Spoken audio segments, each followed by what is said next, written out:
क्या मोदी सरकार खुद के नाम इतिहास रचेगी? अब की दफ़ा उसके नाम यह इतिहास फैसले लेने का नहीं बल्कि लिए गए फैसलों की वापसी का होगा, क्योंकि कृषि कानून को वापस लेने के बाद अब यूपी में मोदी सरकार नए श्रम कानून को टालने की तैयारी में है। श्रम मंत्रालय के सूत्रों की माने तो नए श्रम कानून को लागू करने की समय सीमा 4 बार बढ़ाई जा चुकी है।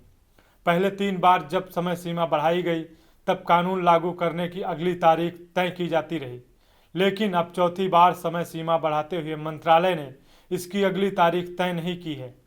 ऐसा महज इसलिए हो रहा है कि देश के 5 राज्यों में अगले 3-4 महीनों में असेंबली चुनाव होने हैं।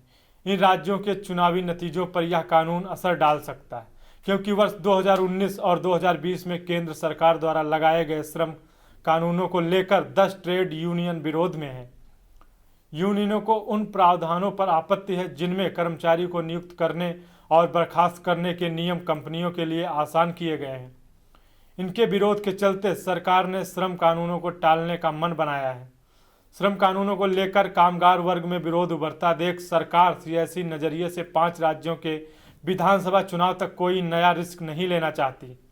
इसलिए केंद्र सरकार अब चुनाव के बाद ही कानून को लागू करने पर विचार करेगी। दूसरी ओर कारपोरेट जगत नए कानून लागू नहीं किए जाने को लेकर नाराज है।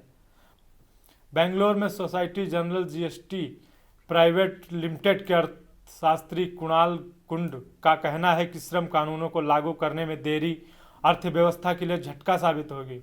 केंद्र सरकार के नए कानून देश में कारोबार के लिए अच्छा माहौल बनाने और निवेश बढ़ाने के इरादे से बनाए हैं। अगर वे लंबे समय तक टलते रहेंगे तो यह देश की अर्थव्यवस्था के लिए नुकसानदेह होगा, क्योंकि कोविड की वजह से कारोबारी जगत काफ़ी दबाव में है। इसलिए कानून में किए गए सुधार जल्द लागू होने चाहिए।